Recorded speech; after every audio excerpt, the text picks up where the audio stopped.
അത് വളരെ ചെറുപ്പത്തിലുള്ളതായതുകൊണ്ട് അത്ര ഓർമ്മയില്ല. ഇല്ല ഇല്ല ഇല്ല. അത് നാട്ടിൽ വെച്ചായിരിക്കും കണ്ടിരിക്കുന്നത്. അതെ, അന്ന് ചെറിയ ടാക്കീസുകൾ നാട്ടിലുണ്ടാവുമല്ലോ, അതിന്റെ ഭാഗമായിട്ട് കണ്ടതാണ്. ഉത്തര കേരളത്തിലെ ഒരു നാട്ടിൻ പുറത്ത് ജനിച്ചു വളർന്ന ആളാണ് സാറ്. അപ്പോൾ അതുകൊണ്ട് തന്നെ അങ്ങയുടെ കുട്ടിക്കാലം എങ്ങനെയായിരുന്നു?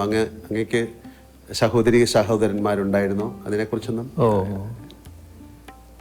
എനിക്ക് 2 സഹോദരന്മാരാണ് ഉണ്ടായത്. പക്ഷേ എൻ്റെ അമ്മ പ്രസവിച്ചത് 14ാമത്തെ കുട്ടിയാണ് ഞാൻ.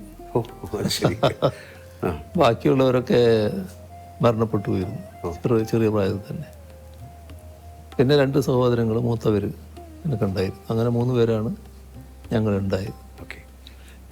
അമ്മയും അച്ഛനും ഒക്കെ ഈശ്വര വിശ്വാസികളായിരുന്നു. സന്ധ്യാനാമമൊക്കെ ചൊല്ലാറ് പതിവുണ്ടായിരുന്നു. ഈശ്വര വിശ്വാസികളും വലിയ തോതിലുള്ള ഈ അന്നത്തെ കാലത്ത് ഭൂതപ്രേത കാര്യങ്ങളൊക്കെ വലിയ തോതിലുള്ള കാലമാണ്. അതെ അതെ. അപ്പോൾ അതിനൊക്കെ വല്ലാതെ വിശ്വസിക്കുന്ന കൂട്ടത്തിലായിരുന്നു.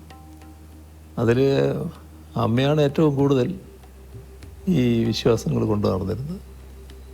അച്ഛനും വിശ്വാസി തന്നെയാണ്, പക്ഷേ അത്രത്തോളം ഉണ്ടെന്ന് പറയാൻ പറ്റില്ല. കുട്ടിക്കാലത്ത് ഏറ്റവും സന്തോഷകരവും സങ്കടകരവുമായ ചില സാഹചര്യങ്ങൾ എല്ലാവർക്കും ഉണ്ടാവും, അങ്ങേക്കും ഉണ്ടായിട്ടുണ്ടാവും.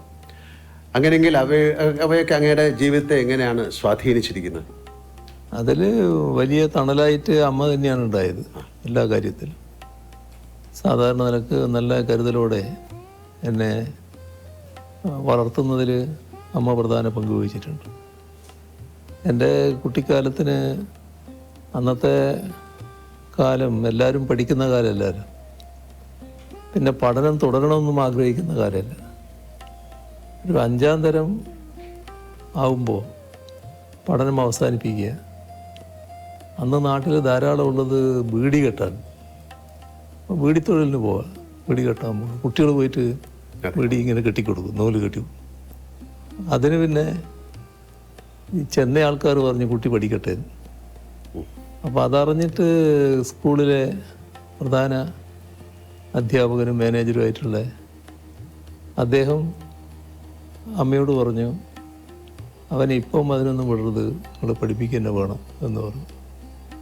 അങ്ങനെയാണ് LP സ്കൂൾ കഴിഞ്ഞിട്ട് UP സ്കൂളിൽ ചേരുന്നത്.